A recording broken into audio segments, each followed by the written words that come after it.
Welcome to the Yeah We Know podcast, part of the More You Knows podcasting network. You're in the ring with Jimmy Rod, who has literally just switched hats to his old school WWF hat. Not sure if that's Wildlife Fund or Wrestling Federation. And old man Chris. Chris, give me an old man take tonight.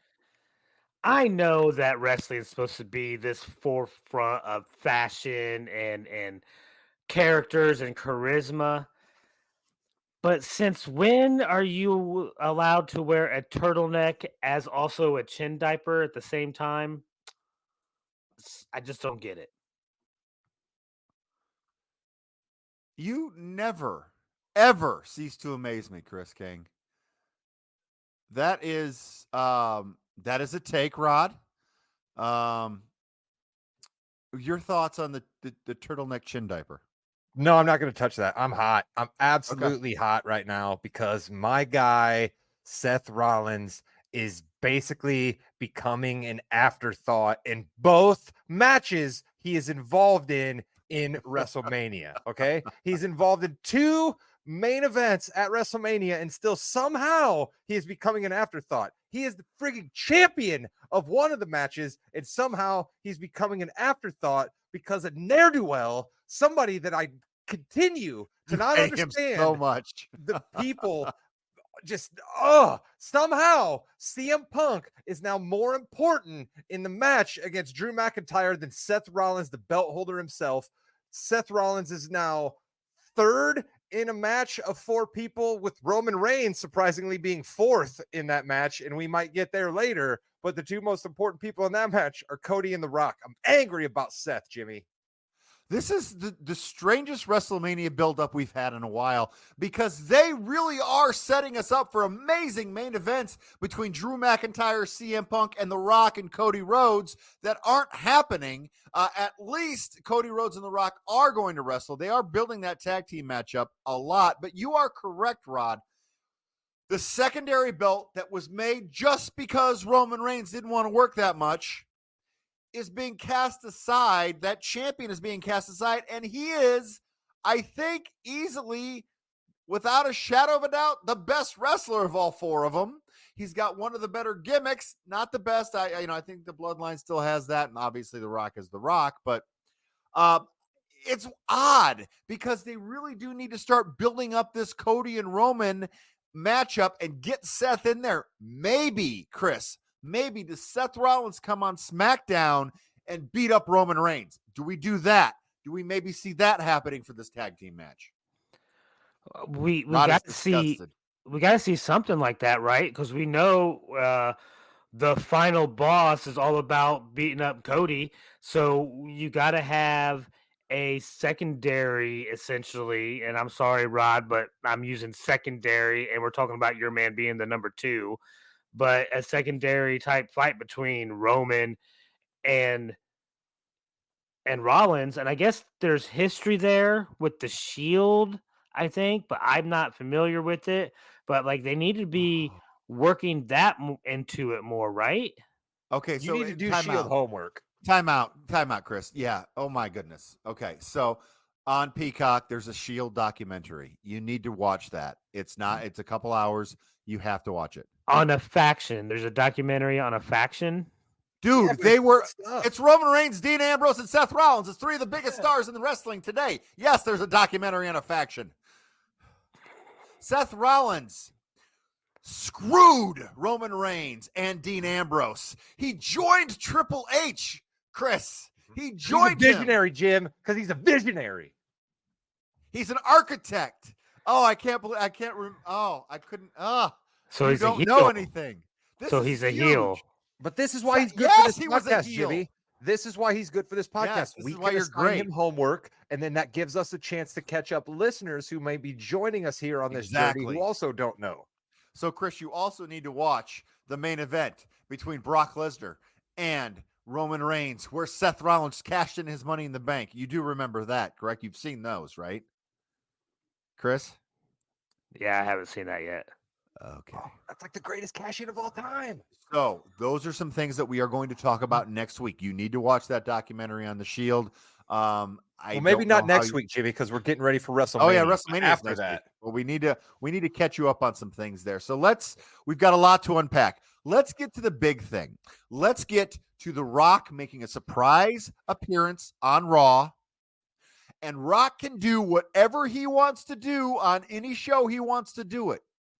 We had someone blade in the WWE. Cody Rhodes. What is bleeding? Cody Rhodes took a razor blade and cut himself. Okay, that big no in WWE for years. This ain't your dad's WWE anymore, though. Okay, we had Cody Rhodes get annihilated by The Rock. The Rock spreading the blood on the belt, saying, "But did he? Wait a minute, Jim. But did he get annihilated? Like honestly, all he kept doing was throwing him into the bus. Could we have done something other than throwing him into his own bus?" This was brought up on another show I listened to. You see, there was that like overhang or whatever. Yes, Time out. If he throws him over that, he's dead. But in wrestling, he'll come back, right? So that was a little bit of they're not going the sports entertainment. They're kind of going more of the realism. So that's an angle they went there. That's why he didn't do much. I love with the rain coming down. I think they lucked out there.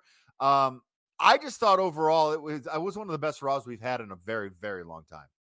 Well, listen, I just want to shout out the build up to it, right? Like the fact that The Rock and Cody Rhodes stood in the ring for probably 2 minutes, I don't know, 2.5 minutes, and didn't say a word. And that Chicago crowd was still just on fire. I mean, just fire, yelling and screaming all night long. Rock comes up, does the lost in translation bit, right? Whispers something to him, walks out, gets booed, raises the eyebrow, smiles at everybody. I mean, just complete shit-eating heel stuff in the aisle, going back up. You think we're not going to see him, and then he shows up, and you think it's 1999 again, Jimmy. I mean, that was the end of an Attitude Era Raw. Like, how many dudes did we see basically get beat to oblivion on Attitude Era Raws by The Rock, wearing shirts like he was wearing last night? So, I mean, it was just chef's kiss. Chris, how many times have you gone up to somebody and whispered, "I'm going to make you bleed tonight"? Don't lie to me. Because the over-under's at 7, okay? Oh, there's a line on this? I'm going to hold off and let that get up a little more. Maybe I can get a piece of the action. Just call me Jonte Porter. Statute of limitations are not all the way up. Chris, as a novice, how did you like that ending, or did it not hit you? I would have liked to have seen some verbal sparring, all right, because we all know how good The Rock is on the mic, all right? So when I see him come into the ring, I look forward to hear him talk. So that's kind of what I was wanting. But I absolutely loved how they ended the show. Like that was how wrestling was when I last watched, right? That's what I wanted to see again. That was fantastic. I really thought he was going over that edge. And sometimes they might have done that. I kind of like the way they did it, though, just to kind of keep it more on the real scale, if you will. Listen, that night one main event is going to be hot when Cody and The Rock are in there together, Rod. No, there's no doubt about that. That's going to be an amazing match, and it's going to be wild to see how the bloodline ultimately pulls it off, because that's the other thing I'm thinking more and more, right? The fact that Cody had his boys show up for backup, right? Like I feel more and more like we're gonna have like a Warriors kind of street fight feel, right? Like I really feel like it's an Avengers. We're gonna do Avengers Endgame. That's what's gonna happen at Mania. We're gonna be surprised too by somebody that shows up to like help Cody Rhodes, right? Somebody's gonna like, no, I'm sick of you, Roman. You know what I mean? Like something. So yeah, we're gonna see a lot of blood probably in that first match, and I don't know, man. I don't know how Seth and Roman and Cody are going to work 2 nights in a row, but they're going to do it. So kudos to those guys. You know, if there ever was a time when TKO could just call up Tony Khan and say, "Hey, we will give you $10 million right now to have Dustin Rhodes for one night at WrestleMania," this would be the time to do it because that would be the greatest thing ever. It's interesting because you did bring it up a little bit where Cody Rhodes is not the stupid babyface. And I love how he said it too. He said, I adhered to the rules just like you did, Roman, knowing full well Roman didn't adhere to the rules. Roman does the snap. He gets called a BA, if you will, by a lady next to him, which was hilarious. And then you see Jay. Then you see Seth. That is compelling television as well. I really enjoyed that as well. We need to keep building that up, though, because right now it is the secondary match of the two. But Jimmy, real quick, speaking of Jay there, right? They keep showing us the most played characters on the new game. Should we read into that Jay Uso is number 3? I mean, like, is that sort of like a pop scale right there? Yes, it is. And kudos to him. He's gotten over with a lot of his non-in-ring work. His in-ring work is great. Don't get me wrong, but it's the yeet. It's just the fiery promos, the look. He's changed a little bit. I really do like the fact that he has grown as a character, and they've got a mania match, a huge mania match actually, that may even get overshadowed because everything else is so big. It's going to get overshadowed by Sami Zayn being coached up by Chad Gable. That's what it's going to get overshadowed by. Rod had to sit down after that happened. Chris, I got a question, Rod, because we talked about you being upset about Rollins not getting the respect, being second fiddle when he's going to be main event in 2 nights, essentially. But in this Cody story, he's essentially the number 2. Would you prefer him not be involved in this story at all? Who would take his place in that scenario? Interesting. I think he could still have a pretty banger Mania moment for himself, just wrestling Drew, right? I mean, I give Drew a bunch of guff here on the podcast, but clearly he's awesome and he's firing on all cylinders right now. So, I mean, you could have a great match with just Drew. So I guess it's the bloodline match. You're right. He'd be number 2 in that. And I appreciate that he's up there in the clouds with those guys. But it's the fact that CM Punk is horning in on this other match is what has me the most mad. Okay, so let's go into that real quick. Let's talk about the CM Punk, Drew McIntyre, and Seth Rollins kind of going around here. Now, they were in Chicago. It was CM Punk's first time back in Chicago. Well, it's his third time back in Chicago since returning to wrestling, but first time since WWE coming back to Chicago. So the fans were in there. This was the most insidery of insidery things that you can do.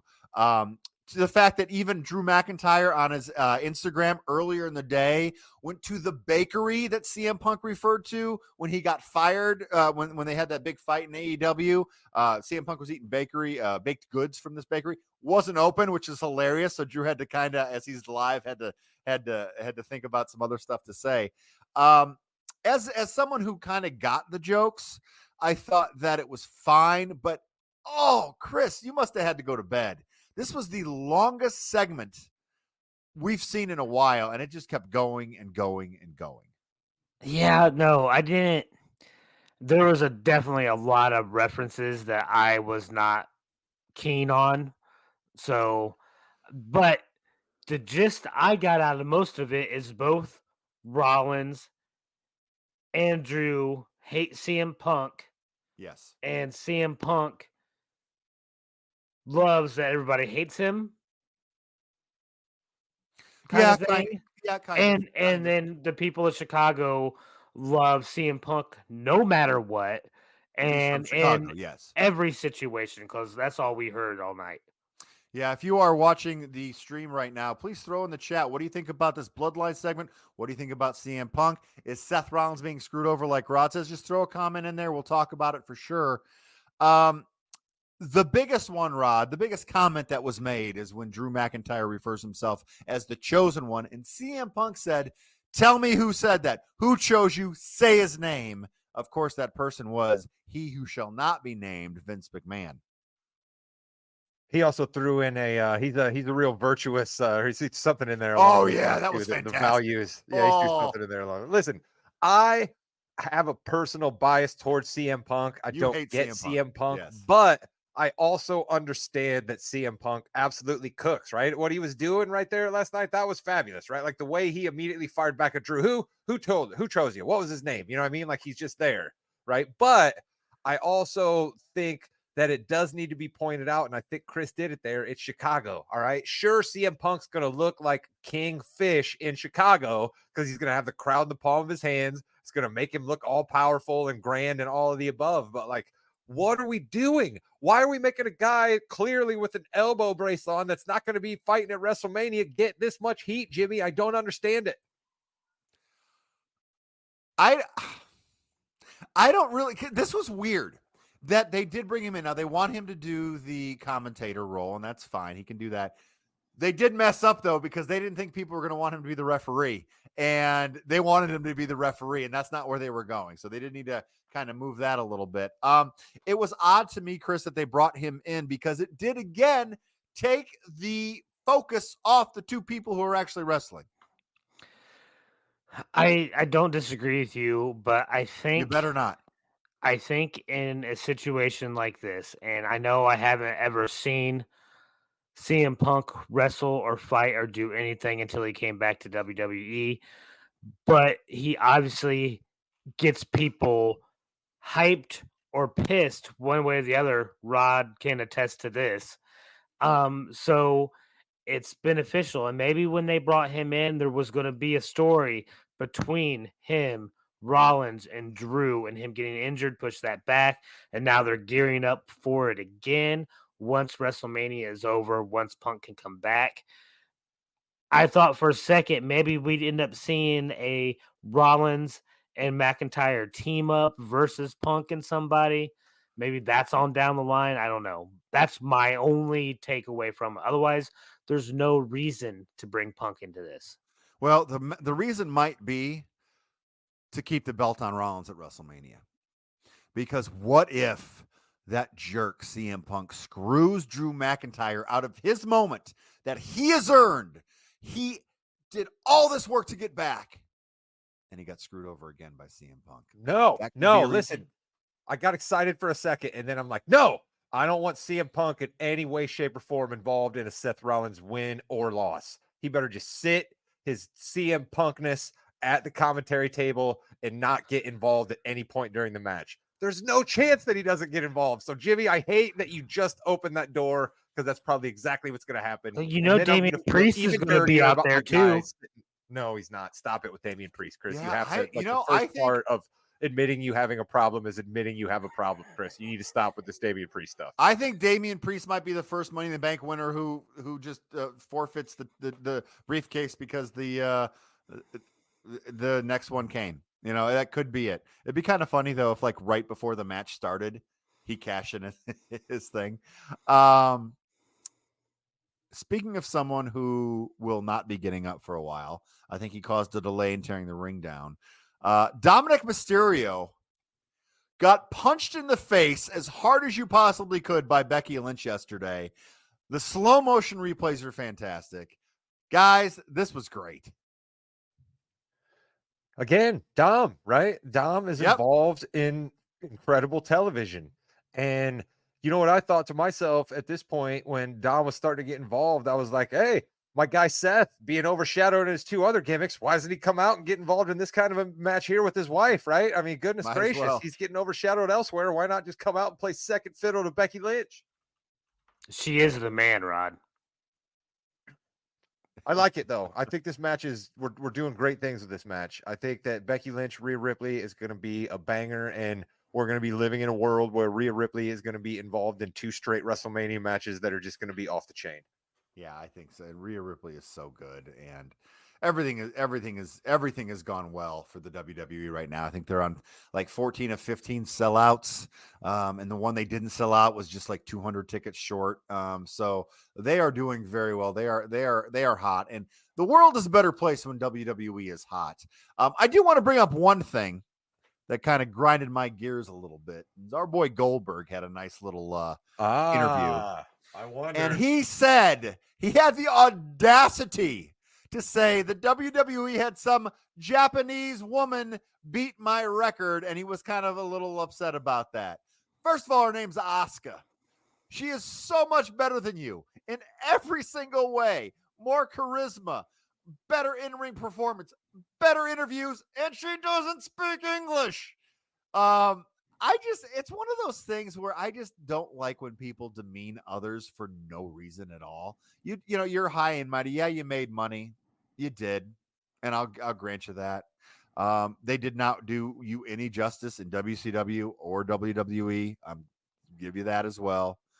They did have you beat the Fiend randomly, which was one of the most ridiculous storylines that we've ever had. That led to Braun Strowman winning the world championship at a WrestleMania, just for the record. So I just think Goldberg needs to calm down a little bit there and show some respect to one of the greatest female wrestlers ever. Nobody's ready for Asuka, and apparently Goldberg wasn't either.